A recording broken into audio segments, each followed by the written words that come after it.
Okay, so we'll continue what we talked about last time, like on capsule networks. So again, like just refresh your memory. So what um what capsule network is quite different from like um conventional neural networks that like we have like uh you can think of like the units, like the minimum unit, like for example, like in chemistry, like you have the minimum unit is atom, like but this is like the minimum unit is like you can think of like analogy of like atom. Okay, new ones like in chemistry will be like atom, like so capsule is like molecule. So it composed of like each of this molecule here, and each of this capsule is like a bundle of like neurons, and so therefore will be a vector. So and we have like often like people, by the way, like sometimes you see literature say like the early layer they call it like child capsule, and then the next layer we'll call the parent capsule. So even though this terminology sometimes I don't know, like we have like a recent publication like submission that the reviewer just don't like this uh, terminology, but yeah, we don't like to argue with the reviewer, but basically, like this is not the terminology that we introduced, but it's like the terminology say that like everyone else actually also use like because it was introduced by Hinton. So if we take the example, like think of like for example, we have this boat we try to recognize like earlier on. The child capsule like can represent like, for example, like the triangle and the rectangle here, and the parent capsule can represent the entire boat there. So and because like we have a capsule is like a vector, so it can encapsulate more information. It can be like not just whether uh, there's a person of a triangle or like a person of the rectangle, but also like it can represent the orientation of that triangle and so on and so forth. So and for each of the capsule here, maybe like describe the information like uh, the orientation of this child capsule representation. I mean, for example, this triangle and rectangle, and then like based on that, they will vote on like in the next layer. So whether this will be a boat like somewhere here, say, and this voting process is like given the input of the original capsule, will multiply by a matrix like here. This thing here is will be kind of like trainable. Like during training, we're trying to figure out what's this W here, and then like we have all these folds here. Then basically the initial approximation or initial estimate of the parent capsule will be just weighted sum of this u one given I basically weighted by this ci here, and originally this initially this c will be all count uh, will be all the same, will be just a constant. But then later on, like based on like how much the child capsule match with the parent capsule, then we will vary this weight here. So and this will be therefore like we say like this is routing by agreement, because like based on like whether this now the current estimate of our parent capsules really matches well with like what we expected, like anticipated, like for this particular child capsule, because it can give a role, right? So basically, we will see like whether this match well with this one. If it does, then I will have a give a bigger weight next time in the next iteration. So then we have like multiple iteration and so on and so forth. Um, and we have okay, we enter here. Last time we say okay, have a concrete example. Let's say we have this use the MNIST data set as an example. Uh, by the way, I didn't open your chat, so maybe it's good to, if any, even though, uh,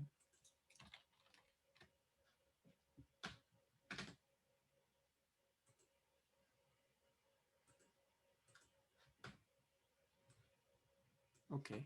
So, okay, yes. For this example here, we just have the classic problem trying to recognize the MNIST digit here. So we have like in digit like 0 to 9, and then try to recognize that. So this is example using a capsule networks. So first you need to generate.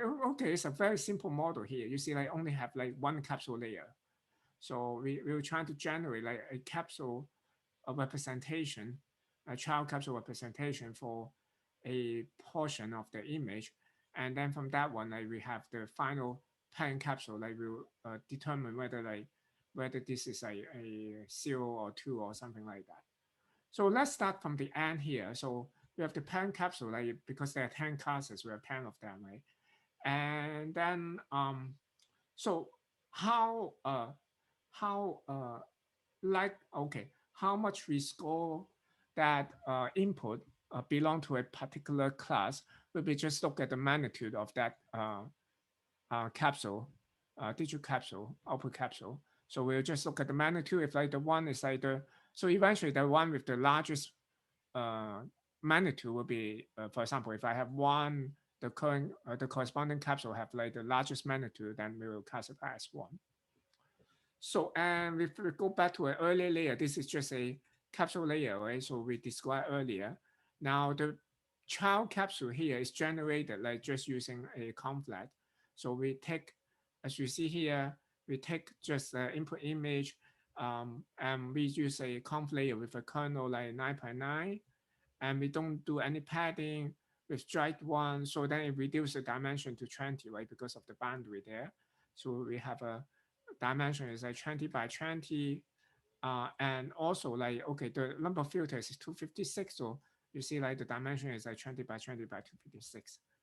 And then you go one more conv layer here. It will use strike 2, 9 by 9, again, no padding. So then after that, like you will have a 6 by 6 way.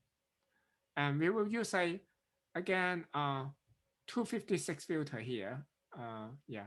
So then the total dimension here will be like 6 by 6, 6 by 6 by, wait, yeah, 256, right?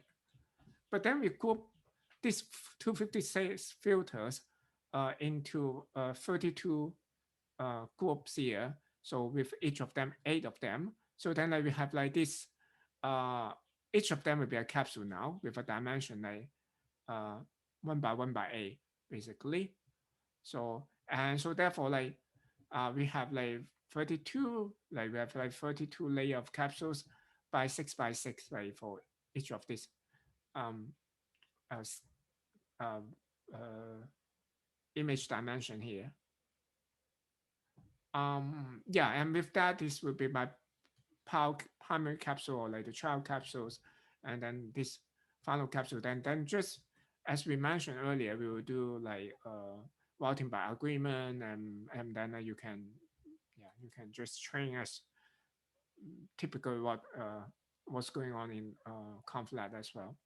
So okay, that's an example for caps capsule network. Now let's give a little bit time for the second capsule paper by Hinton. So there, like he is like considering this EM routing. They call it EM routing. The difference here is that like in the original capsule paper, they just take a capsule like as a vector, right? So a vector would be just a capsule. But here, like he explicitly split the capsule into a data structure of like a 4 by 4 pose matrix. So this is like kind of like describe the pose of the object or the capsule, and then we have like one kind of like scalar value to kind of represent the likelihood or like the activate the excitation of that capsule. So if like this value is bigger, then it's more likely this capsule is activated. So then this is basically the structure of our capsule, like the data structure of our capsule. Um, and they as I'm okay, as the name suggests, they call it like EM routing, right? Okay, uh, maybe give a little bit time. Okay, maybe give a participation question first. Like, so, how many of you like know this EM algorithm, like expectation, maximization? Okay, my handwriting is very bad. So So I have several has like, so anyone else, I just, okay, this is a yes, no question. So okay, yes, yes, anyone else is here? Uh, okay, yeah, then maybe it's good to like, okay, explain a little bit like EM. So this is like an algorithm, very classic, like you see, it's not just invented once, invented many, many times. So, and different discipline give them different names. For example, like uh, in engineering or like in coding, source coding, like people call it non-mask algorithm. Uh, and like in, of course, like in clustering, your k-mean. Uh, so of course, like they are not precisely the same, but like it's the same principle. So EM is like kind of like a, you can think of the most general case that cover like all these like very similar algorithms.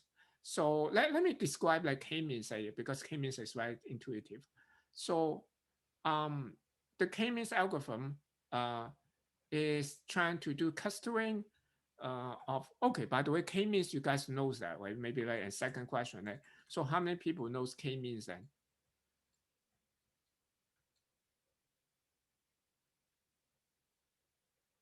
Yes, Brandon, yes. So who, okay, yeah. Um, okay, yeah, okay. I guess I still reasonable to talk about k-mean. So the objective of k-mean is like to tackle like this long as this clustering problem. So and basically you have like some it's an unsupervised learning problem, right? So you have like bunch of data here, right? Just arbitrary data. Now, what you want to do is we want to cluster the data to get to one different group, basically different clusters. Um, of course, without the labels, the only thing you have is the location or the position of this data points here. So what k-mean does is as the name suggests, uh, it's k different means here. So we'll just assume that like there will be like k classes to start with. So then we will just let's say I will assume like randomly assign like there's one class here, the mean of one class is here, then I have a mean of another class is here, and then maybe I have the mean of this class is here, let's say. Now to start with it's like this. So then given this k-mean here, we can determine uh, the what's that called, like the membership of this each of data point uh, of basically the membership of each of these data point. It can belong to this red class here, this pink class here, or this green class here. So, and the most reasonable, um, basically, assignment will be just simply like you assign the data point to the class that have the mean is closest, right? For example, like for this one, I probably assign this one to be, oh, okay, this color here. This one should be assigned to be red, right? So, oops, one is not red. Yeah, here. This should be assigned to red. And then this one is still like closest to, seems so closer to red, right? This one probably to red here. And this is probably is red here. Uh, but maybe this one is green here, this one green here, this one green here, and so on and so forth, right? So you can actually define the boundary, as you can see, like the boundary should be something like that, right? So this is like all belong to the wet one. So if I have this wet, I have the wet pink boundary, it will be more or less like this, right? So yes, the mean is here. I'm sorry, like okay, it is the mean here. The wet pink boundary is like this, and then like I have the white green boundary is more or less like this way. Okay, I have the white green boundary is like this. Oh, okay, yeah, actually this one should be green. Uh, and I will have also the wet pink green boundaries like this way. So now I will have like all these points here, the green points here, and I have like all these are the red points here, and this will be the pink pawns here, right? Now with this, the membership like is kind of known for each of the data point. Now we can recompute the mean here, right? So then like for this,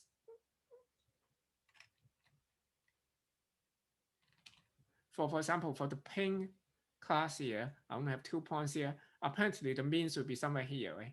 So therefore I will have like shift the mean from here, like shift to here, right? And for the green one, I guess the mean is pretty close to the origin, or maybe the mean is like somewhere, maybe here, shift to here.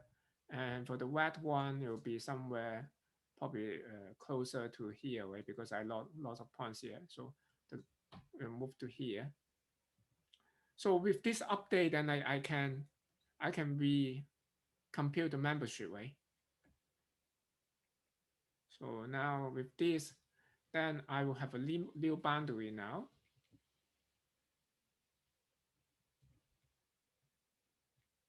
Because I will have a new membership.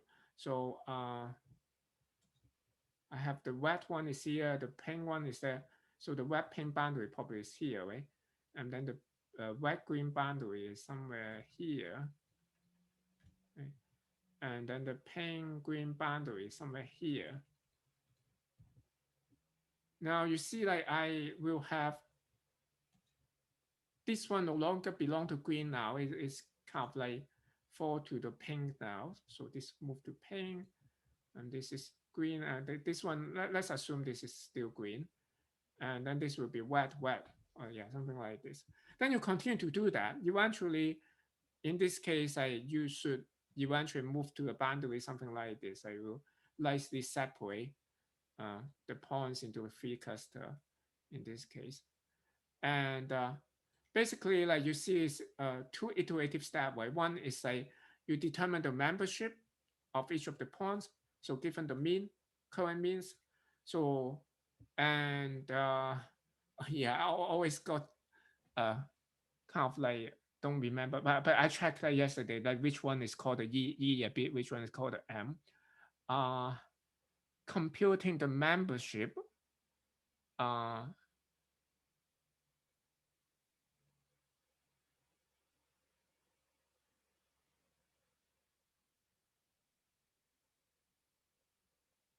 yeah, so, okay, yeah, you have the E step, like it's the estimation step, and the M step is maximizing step. But okay, this terminology, I say honestly, is quite um, it's not very helpful, honestly. Uh, I believe if I remember correctly, the E step is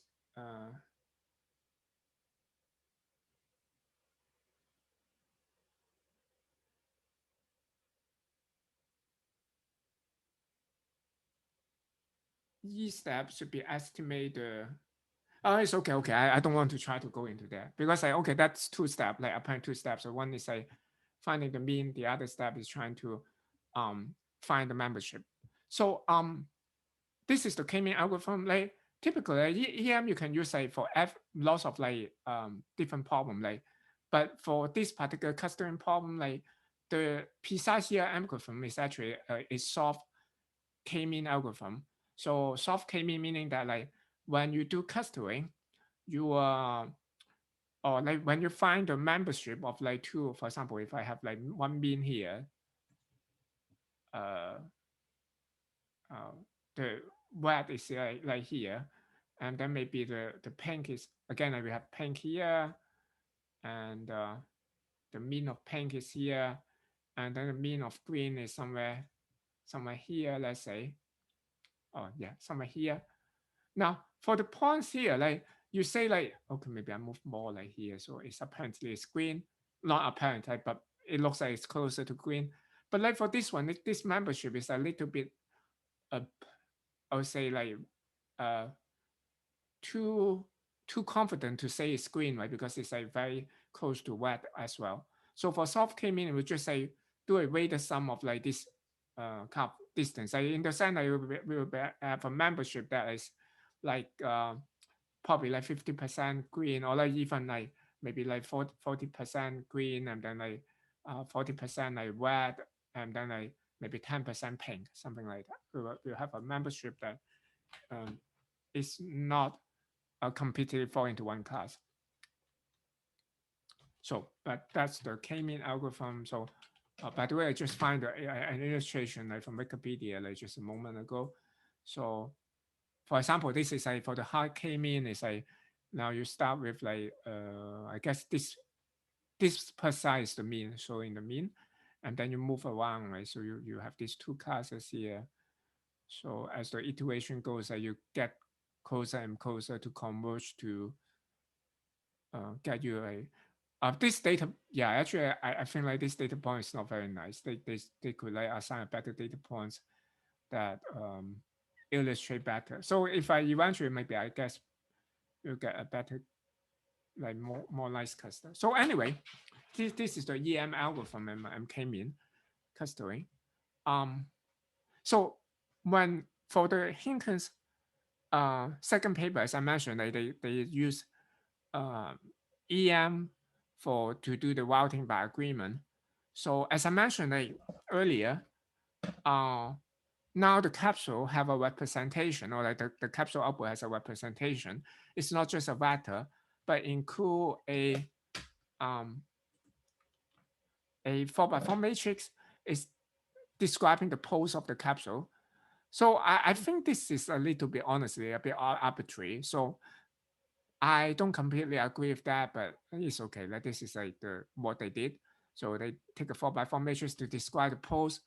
The idea is like if you are considering in 3D, so um, if you think of this rotation or like basically the homography, if you are also taking computer vision, the homography in 3D is a 4x4, but yeah, I don't want to go into that. But this one is actually not.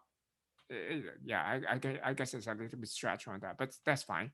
So we have this 4x4 matrix, like describing the pose, and then like they will say, okay, given this M here, again, like the original capsule lateral, we need to vote for the next layer, right? So based on the current layer here, or the child layer, child capsule here, I will vote for the next layer, again, multiplied by matrix. So you will determine what's the pose for the parent capsule. So for example, I have this capsule child I capsule, child out capsule, and I have the parent capsule J here.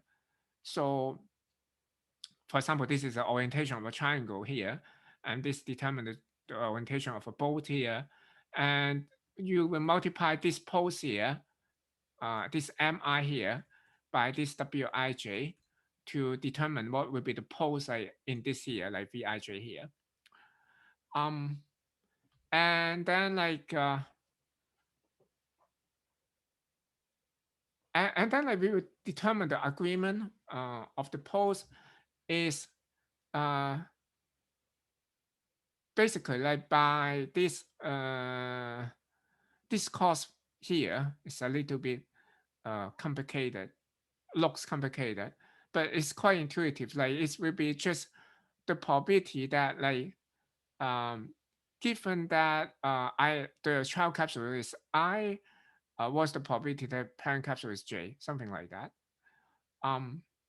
And of course, this probability, like it will depend on some distribution, right? Here we just assume to be Gaussian, that distribution, the underlying uh, assuming distribution will be just Gaussian. So with the mean and the variance here, so it's essentially like the mean and variance in the EM algorithm.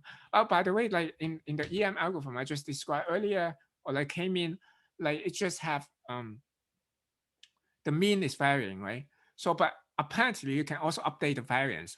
So, and if you also update the variance, then you need to record the variance as well, right? So you have the mean and the variance. And yes, yeah. And so then essentially like the agree the thing like you're trying to um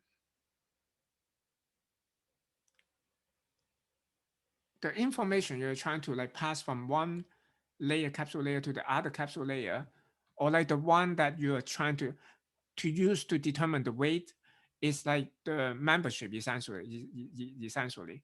So that's how we connect it to EM. It's like if you have like the child capsule, like let's say I have like child capsule, say here, like I have like two child capsule here, say I and then K here. I also go to here, right? So then like in the uh earlier uh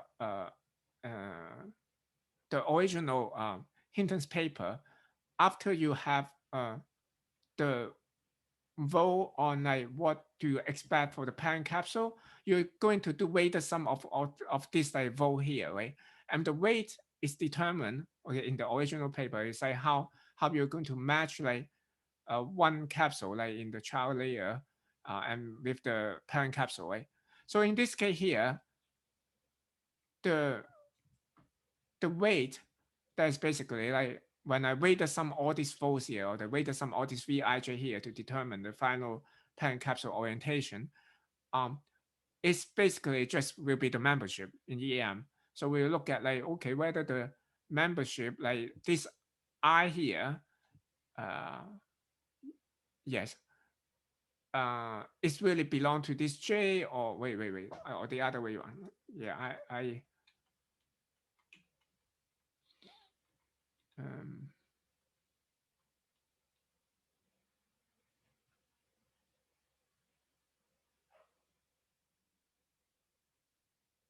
yeah, it's kind of symmetric. I guess I can interpret it both way. So that RIG essentially is like a membership, like whether like you have this one, um you have, okay, you can have like think of like this J, whether it's like belong of or like most close to, if you're going to classify this parent capsule like to into like you think of like different class of the child capsule, like you will see like which one it belongs to, right? So this will be the membership. You determine the membership, and the membership is a weighted sum. It's a weight. It's like the soft K-mean case. So I can have like Rij here. So I will be the index for the child capsule. And sum over I will be equal to 1 here, something like that. Like think of like given the parent capsules, which class is belong to. Of course, it can belong to multiple class, but the membership will be the if the one that it belongs to the most will have like our ij is biggest. And you can also like this our ij can also represent in the next iteration. In another iteration will be represent the other way. It's basically you have this child capsule. It can go into like multiple parent capsules, and then we can determine like which one is actually belong, which parent capsule is really belong to. And then the Rij, again, like in that case, I should have Rij, sum of j should be equal to 1, something like. So it belongs to what, which of these parents here. So that's the high level. Uh, and let's see. And you see, like, yeah, yes, as I just mentioned, like, so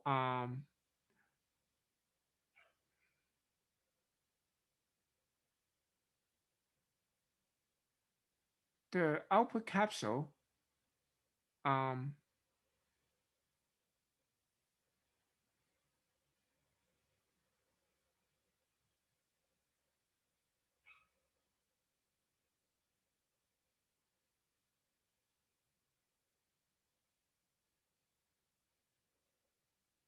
so the output of the parent capsule, like as I mentioned, like for capsule, they always have like two things. Like for the capsule, one is like for the pulse, the other one is like output, like determine like how activated like for the particular apps capsule. So for that one, like for the output here, it be determined by um, weighted sum of this Rij and the minus log probability. So of the J given I, And yeah, I'm also okay. Yeah, I'm also like we can add a bias here as well. Yes. So anyway, uh, I have the okay. Maybe I go more details like in the equations here. So I have the parent capsule. Okay, sorry, not parent capsule. I have the cost, as I mentioned, is given by this one, right? And we say that this probability, like we need to assume some distribution, as I mentioned. I will assume like a Gaussian distribution here. So let's try to simplify this equation here. So if I have the cost uh, for the J here, for the J parent capsule, that will be again like weighted sum of all the costs of the uh, I capsule, like child capsule, like the cost is sum together. And as we said, like this cost, we will just take it as minus log of this conditional probability. And then like, because it's Gaussian, we'll have a form like this way. So we will assume a mean. The J will be like the parent capsule. We will have a mean of mu J here and also a variance as sigma J here. Um, and then if we kind of like expand that or like simplify that, we take the log inside. So we have log this guy here and log sigma here and also like this one here, right?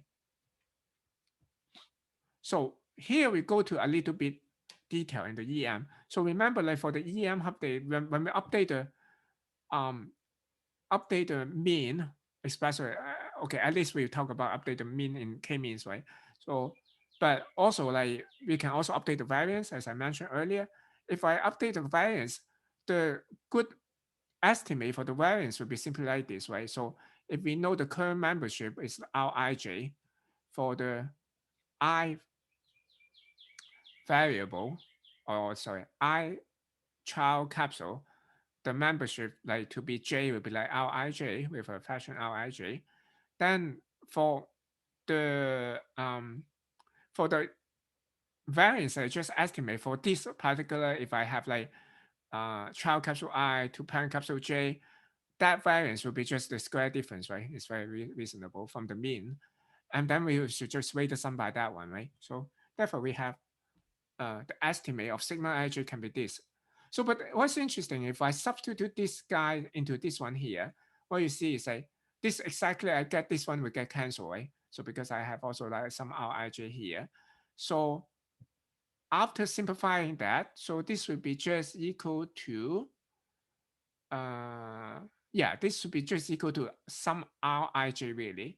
So therefore, I actually have sum of Rij 1/2. Basically, this part will be just reduced to this one here. And this therefore is just kind of a constant. But in practice, like, we don't take it as a constant. We can take it at some value because this model itself is it's also like kind of approximation, right? You can think of because you assume that distribution is Gaussian, maybe it's not exactly Gaussian or something like that. So then like this one will give you a little bit flexibility here. So we'll have this part here, we'll take it as a parameter and we are allowed to train this parameter here. So, but this is the cost basically reduced to some form like this here. Um, So now I have this M step here. Okay, like now M step. As I mentioned, I'm not sure which one is M step. I always cannot remember. I know one is computing the mean and variance. The other one is computing the membership. So, but okay, M step is actually computing the mean and variance. And so I have the uh, Rij. I'll update Rij by AI multiplied by Rij. So it's basically, you can think of like Rij is currently how your child capsule, you think of the child capsule I belong to the parent capsule J, basically, right? And in this case, the first thing I'm going to do, I will kind of like modulate this one with the input AI here. So if like AI is more activated, like if the child capsule AI is more activated, I'll scale this up as well, this membership up as well. So I have our IJ will be updated by like our IJ multiplied by AI here. So then like we can estimate the mean and variance. So it's apparently will be just weighted sum of the estimated mean, right? So I have this is like the role that like for capsule I to vote what is like capsule J is like basically like, if you remember Wij multiplied by I think it's like what notation do I use? Um uh with mi something like that. Um so and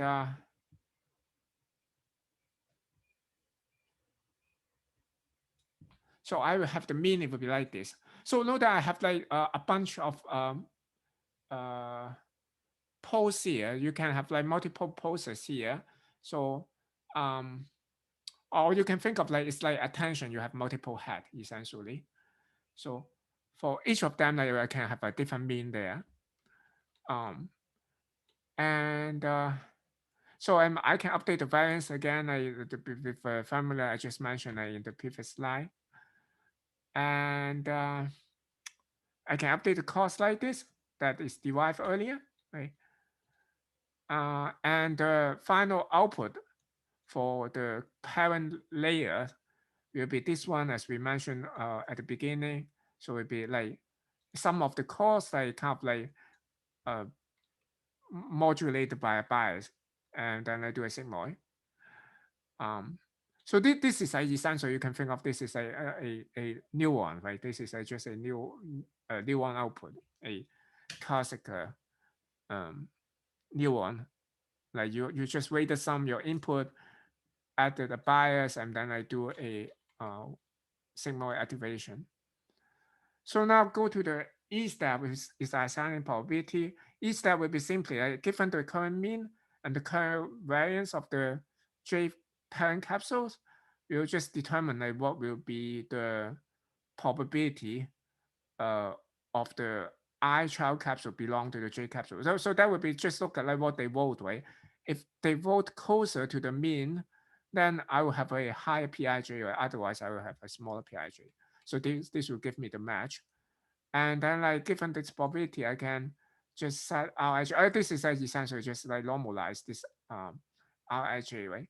And you see that also like multiply with the current AJ estimate. So it's like for the if you have multiple parents here, so for example, like this child is like kind of like can connected to like multiple parents here. So if like this parents is more activated, so AJ is larger, then the corresponding RIJ will be larger as well. So and so this is just like summarizing what we have. Like so we will at the beginning we just have RIJs to be just constant. Like everyone have the same RIJs will normalize to one. So sum of RIJ, sum of I should be equal to one. And then like I have like input like of this layer, right? So the child capsule layers with each capsule have a representation again like the post MI here and also the activation AI here or like the excitation AI here. And then so each of them is going to vote for the parent capsule. Let's say the first parent capsule, this one. So would be like the poles multiplied by this uh, matrix here, right? So I have this V11 with all the votes here. And then like when I, in the M step, okay, the M step is trying to estimate the mean and the variance, right? Of the each of the parent capsule. And then like we'll just compute, let's see. Yeah, we have to update. So first of all, remember like we need to update the RIJ here. So RIJ will be updated by basically scale by like the size of this uh the activation of the child capsule. And then like afterward, we have the cause. Yeah, the cause as we simplified earlier is equal to this guy here. Um, and then and also like the output is like here.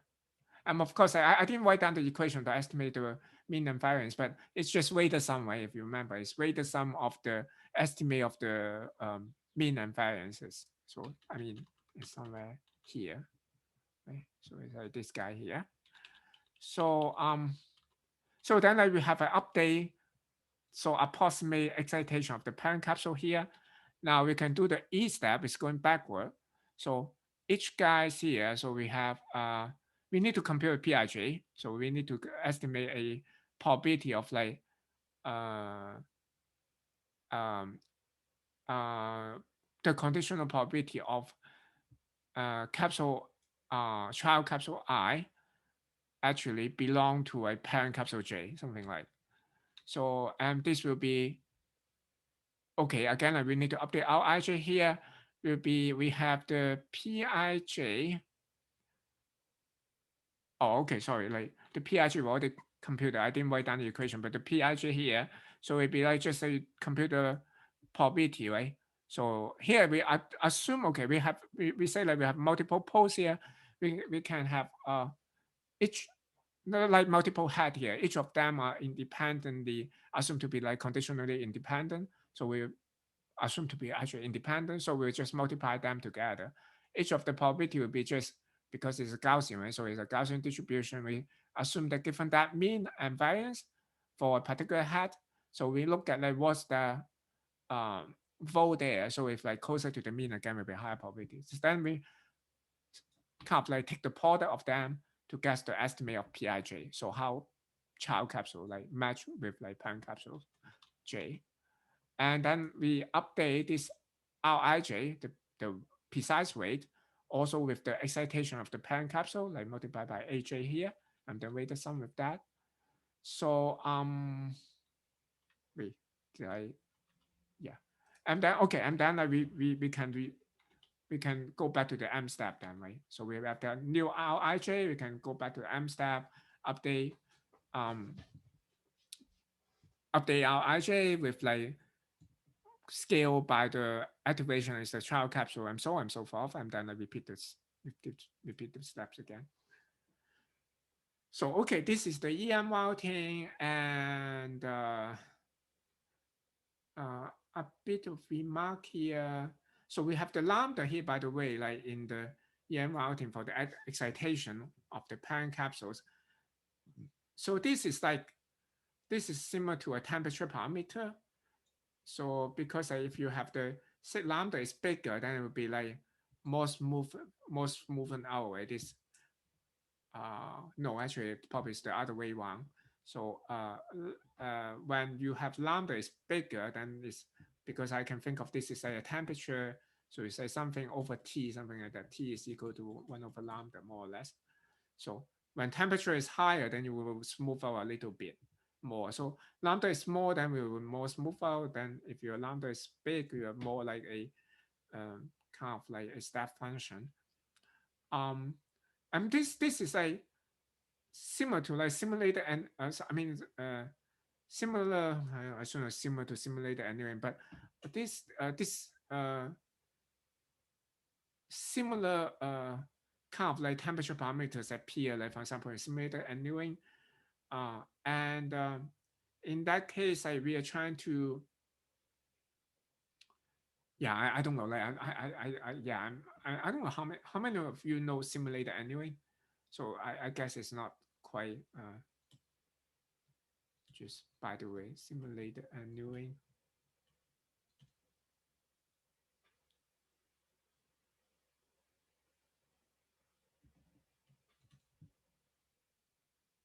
Just high level. Honestly, I don't quite remember the detail as well, but like I know high level. What is that?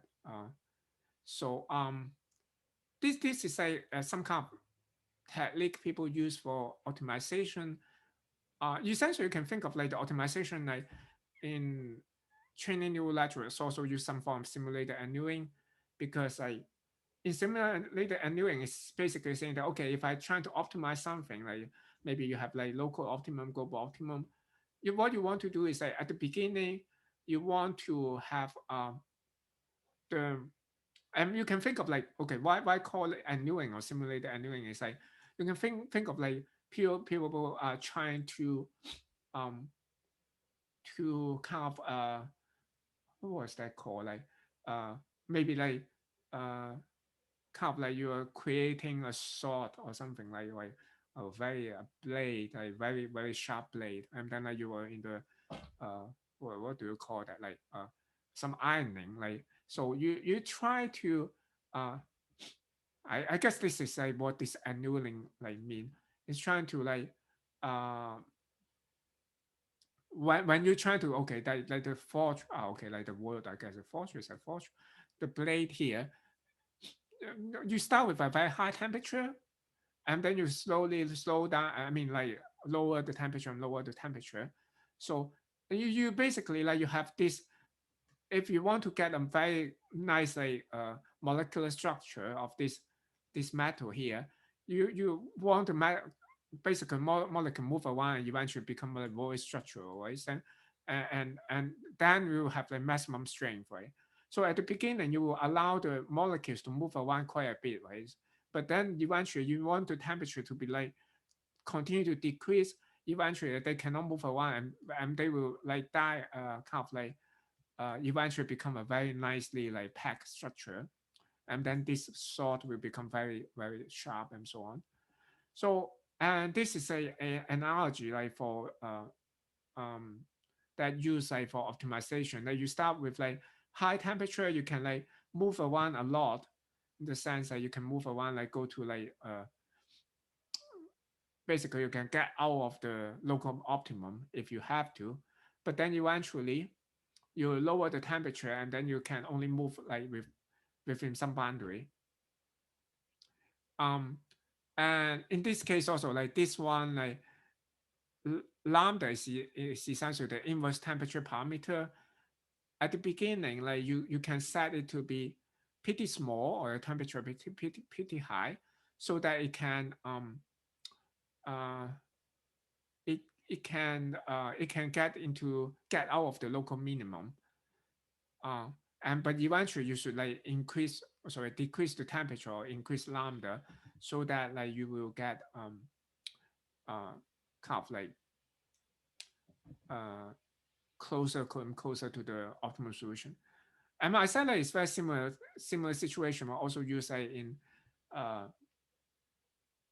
in training like all neural networks, because like this is essentially the learning rate also, where you can think of like or the inverse learning rate kind of. So you start with like learning rate is pretty big, and then you have to decrease that uh, as you get closer and closer to the optimum. Um, and the lambda here, like it was not quite specified in the original paper, like what lambda should be chosen. And I looked into a blog, and then he implemented that himself, and he just take like lambda equal to 1, and then like continue to increment that like, after each routing iteration, and seems to work fine. Um, and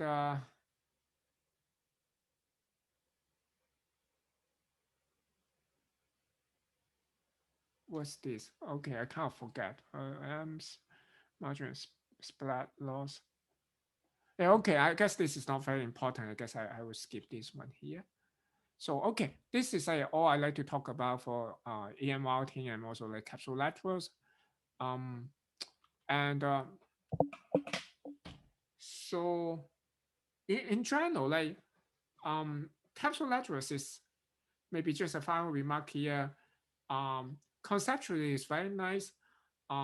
In practice, it's still ongoing research. I'm not aware of like a lot of uh, really what should say competitive model like of capsule lectures comparing to CNN. So, but theoretically speaking, like capsule lectures are supposed to be more powerful. Um, I guess maybe one exception is for semantic segmentation. There's some paper like trying to use capsule network for semantic segmentation, and they essentially start with a UNet and modify a little bit, adding capsule layers. I'm doing quite well, um, and if you just use capsule network from scratch, for example, like as we mentioned earlier here, like do amnesia, it it doesn't really do. I mean, like it's okay, but it's not competitive compared with a CNN. And yeah, but I guess this is still ongoing research, and then there's have things like that. It's kind of exciting also if you think of like it's an area there's some apparent issues that like it's not fixed, then maybe that's a meaningful research topic. So anyway, so I'm stop here for capsule lectures. So I guess I'll start with something new. Now I don't know like how far I can go.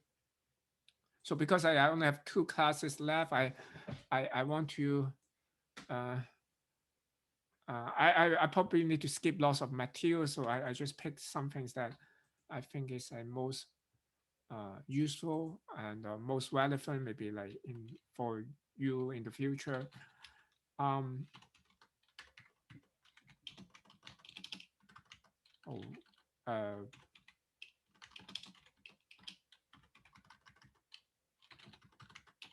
why I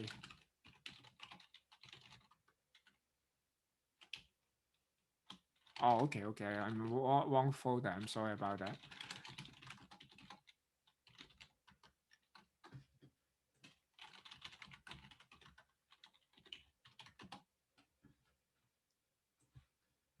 So we talk about okay. I won't have time to go through like lots of this kind of like generative. I used to talk about like this pixel CNN so on and so forth, but let's directly go to GANs, I guess, like, because I guess this is another topic that kind of like useful, and very useful, honestly. So maybe again like some participation question, just like, so how many of you already like know GANs or like play with GANs before? Generative adversarial networks, or like at least know like what is GANs? I heard of GANs. Yes. Okay, some of you did.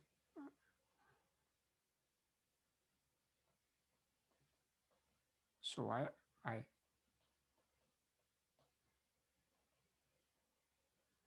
so GANs. So as the name suggests, actually the name is a very descriptive here.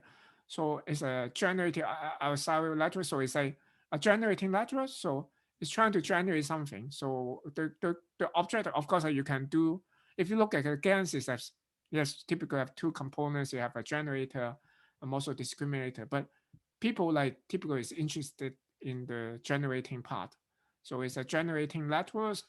I mean, say adversarial because you have like 2 parts here. They are playing like a adversarial game. Like generators want to take advantage. I mean, like to be better of the discriminator and this vice versa as well. So what's this is a give a basically a high level block diagram of like GANs. Uh, so the objective is we try to we have some data, and what we want to create a model or like create a network is able to generate more data of similar to your training your given data. So GANs is essentially is like trying to synthesize data. It's trying to have a synthetic model. So as you look at this one here, so what we have is uh, as I mentioned, you have 2 parts, right? One part is I have a generator here, and the generator will just fit in some random number, and with the random number, say this is like some kind of function here. If you fit in some random numbers here, it will give you some output. So the generator can be say an image or like maybe say like an image here, like maybe my I have an input is an image, maybe just MNIST data here. So I have like Hamilton digits. I want to generate like Hamilton digits again. So I have like basically input here is like some Hamilton digits, right? And then like this one with different like um random number generation, random number like input into the generator. I have like different like randomly, okay, I randomly generated like some output here. So then I have a discriminator. It's going to collect data like either from this training data or like from this generator here. And we need to determine like whether this data is the genuine data, that is from the original training data or like from the generator. So those basically is a yes no question, right? So again, we will need to see like which one is going to beat one another. So we want to train both model at the same times. So we want to both to get better essentially. So uh in the more kind of like precise description, like mathematical description, I've seen here is like a random number, right? Generated kind of like a just like from some random distribution here. I've GC here is the generated output, so it can be like some image here, like some maybe like a 0 or 1 here, like look like 0 or 1. Maybe something is like doesn't look like anything. So and then like based on this input here, I will get some output X here. So X here I fit into here. So am I also like can have like X is generated or not generated or pulling from the training data, right?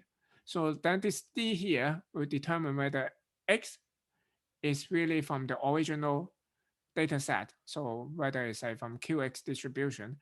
If that's the case, so then we will output like the probability basically, or like we determine 1 or 0, whatever.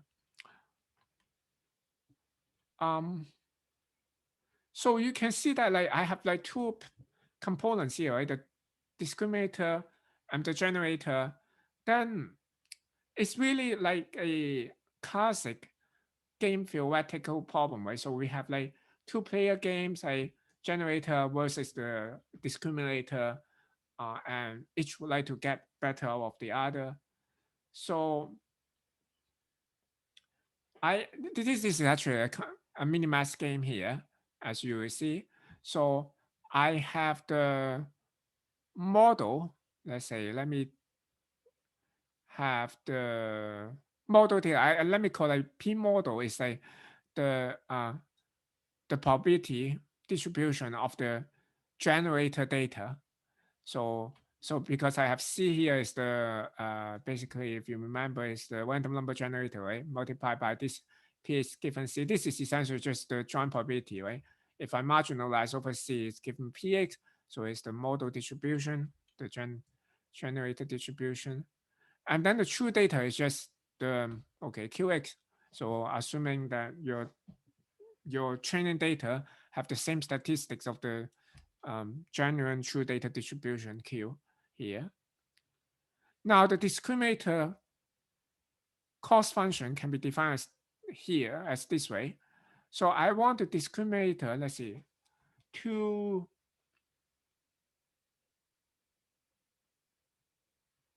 yeah, I think this is cost function. I want to make sure whether this is cost function or like the scoring function. So so I want to minimize this basically. So you look at this one here. So I will have what I want to do is say if X is the true data, right? Right, X is the true data. I want to the discriminator able to identify that. Basically, the discriminator should give me 1 if we think X is true, right? Is genuine.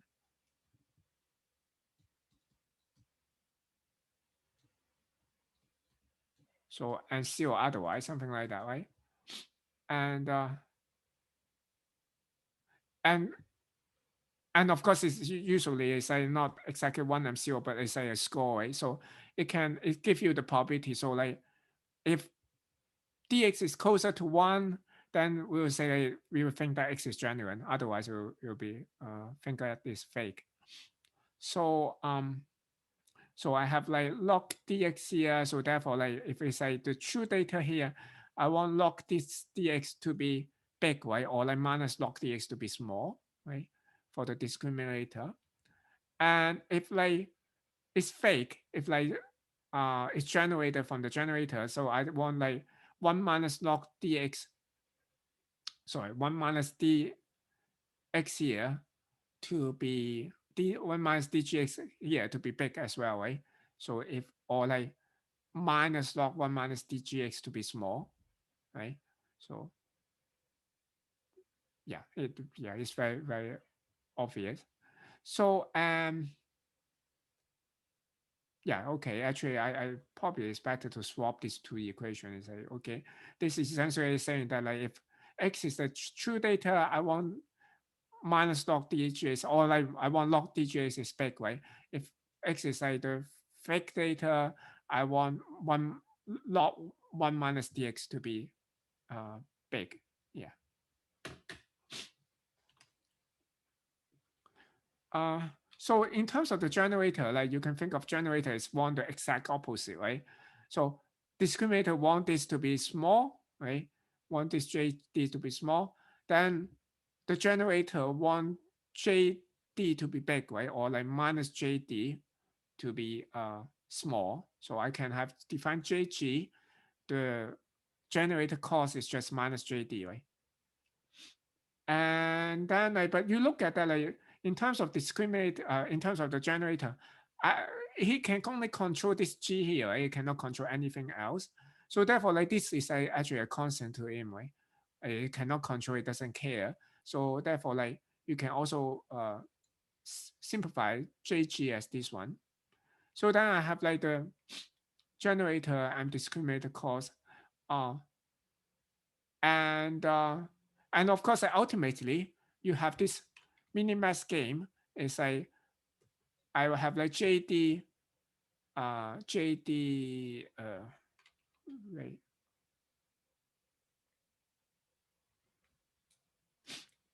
I write like this jd here.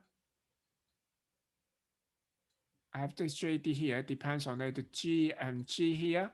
So the the discriminator is trying to minimize this jd, right? So I have like minimize over d, and the generator is trying to maximize that, right? So it's like a minimax problem or like max min problem. And for this kind of problem, like we know that the large equilibrium exists. So in the sense that there's a solution, a unique solution, and actually not necessarily unique, I guess in this case. Um, yeah, definitely not unique, but there will be like at least one equilibrium. Will be like the generators will be like generate something like it's completely indifferentiable with the true data. And so in that case, if that happens, then the discriminator, the only thing it can do is I just randomly make a choice, right? And this is exactly what we want, right? This is like the case we want. It's like the generator is able to generate something will be completely indifferentiable, like from the true data. Uh, okay, this is like the equilibrium we can reach, but it depends on whether we can reach that. Right. So now actually for the discriminator itself, like if we think of like what's the optimal discriminator, we can actually find a closed form for the optimal discriminator if we use this kind of formulation here. So again, like if I have the discriminator is given by this one here, then I can just say if I want to find the optimum discriminator here. So again, like we can, I guess I mentioned it in the past using this kind of like calculus variations.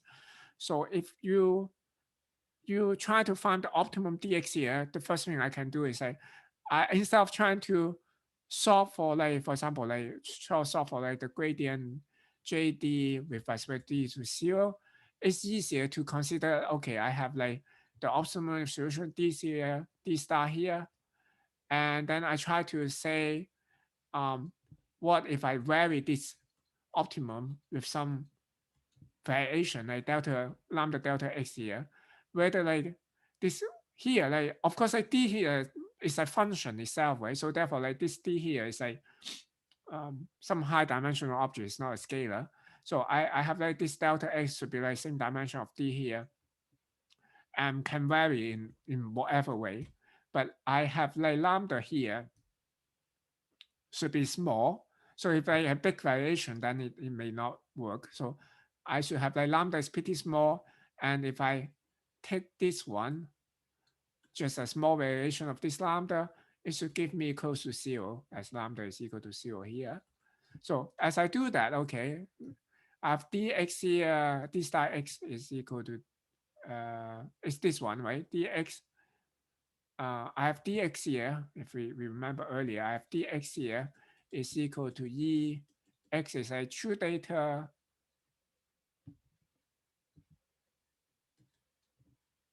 log dx. And if it's like a fake,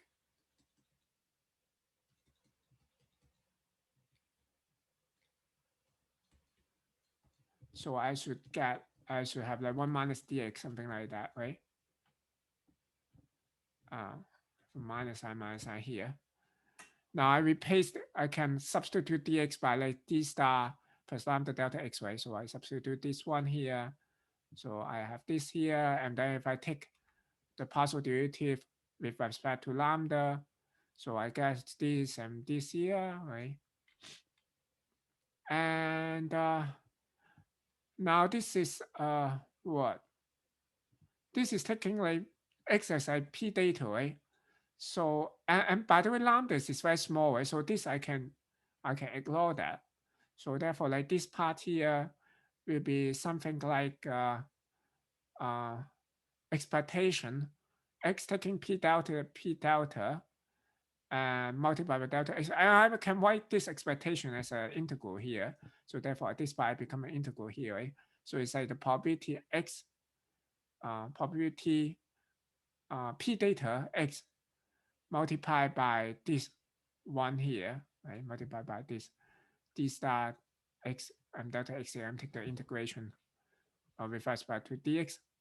And I also have another one.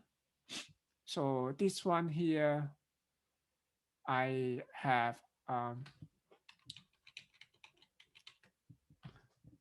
this as a p model. I have this guy here, right? So I have delta x1 dx here. Yes. So now if I look at this integral here, I want this one to be zero. I know that delta x can be anything, right? So since delta x can be anything, the only way this one to be zero is that this part is equal to zero, right? So then I want to know what's dx, d star x here, right? So I can rearrange the terms, so then I can have like d star x is equal to this one here. So okay, the discriminator, if you look at this expression, is very kind of like intuitive, right? So if you think of like, if I have an x here, so given an x here, so what is a good estimate? Good estimate the probability of like x to be a true data will be simply like this kind of like the probability of p data over the sum of like p data and p model. Yeah, it's totally reasonable. So, but yeah, given this model, like the optimum discriminator will be like this. And but like the optimum G, by the way, doesn't have a closed form like nice closed form like this, even for this particular case. And by the way, like this is the original formulation as we mentioned earlier, right? The discriminator cost function, like written like this. And this is okay.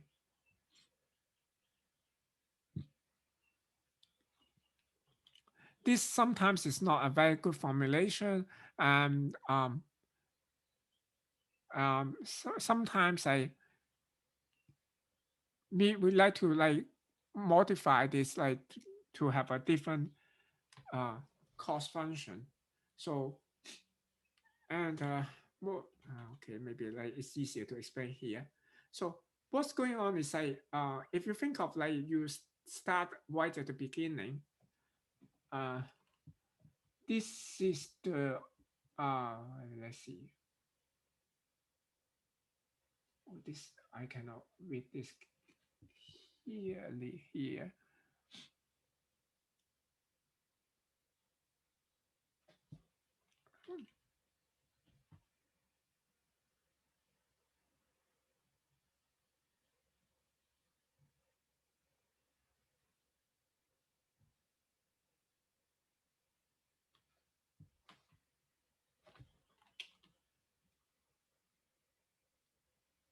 Okay, yes, yes, yes. This one. This is the original one. This is the new suggested one. Okay. What's going on is uh, originally you can think of like the generator typically is not doing very well. So when the generator is not doing very well, then you are actually in this regime here, right? So in this region here, this is okay. What's this access? It's so hard to read actually. Um,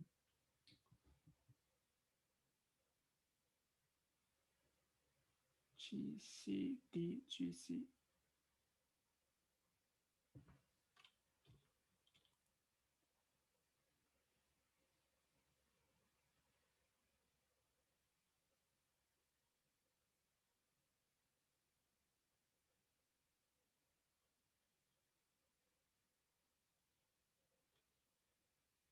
Oh, okay, okay. This access is actually okay. I got it. I got it.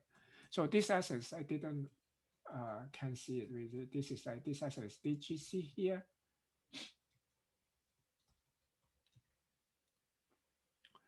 So this is just plotting like the um the cost function for g here. I remember like earlier we say okay we can take the cost function of g. It's just the minus of jd, right? So if I take minus of jd, and also like this part because it's like it's not necessary, you can just remove that. Therefore, like the cost function of g will be just equal to this one here, right? But the problem is like initially like your generator is typically not doing a very good job, right? So the discriminator is often able to figure out that that one is fake. So, or in other words, we can easily have like DGC is close to zero, right? So DGC close to zero, or like this thing is close to zero, the whole thing. Um, and actually, like yeah, actually, whether this thing is close to zero is not important, but DGC is close to zero will be like somewhere around here, right? So if you look at that, like when DGC is close to zero, the slope here is pretty flat. So therefore, like the training rate is pretty slow in the sense, like because like you try to, if you look at the gradient here, it will have a small gradient because of like this flat region here. So instead, like people can make a slight modification instead of like have the generator cost function as like the intuitive one, like log one minus g DGC here. You can take like uh, minus uh, log DGC instead. So if we take this one, so we will have like the cost function like this one here. So in this regime, it will go faster in terms of training. And as the generator become better and better, it will be like around in this region here. Then you may swap back to the original one. Yeah. So this is just uh, some refinement here. So there are some other refinements. I have okay. Actually, I have 1 minute. So I uh okay. I guess I yeah I have 0 minutes now. Okay, I guess I will stop here. Then we'll talk a bit more on GANs, and then I will see like what we're going to talk about. Like uh, see if I have some time to talk about another topics. I probably not a lot of time, but I will see like how far we can go. So, but next class probably will be yeah should be the last class. We don't have like any class in during that week. So so yeah, I will just stop here now and see you guys on Thursday, and yeah, if you don't have any questions, I will just stop the connection now. Dr. Chang, Yes. did you say you were doing research on the capsule networks, or did I misunderstand? Yeah, we did. My student, I do some like yeah thing on capsule networks. Yes, Was it like computer vision related, or? kind of, but we do a pretty I shouldn't say theoretical, but like in the sense like we don't work on application, but instead like trying to see if we can improve on the routing and parts like that. Yeah. Okay, okay. Yeah, I was Yeah. just curious. Okay, thank you. Yeah. Sure. Yeah. So okay. I if no more questions, I will see you guys Thursday then. Yeah.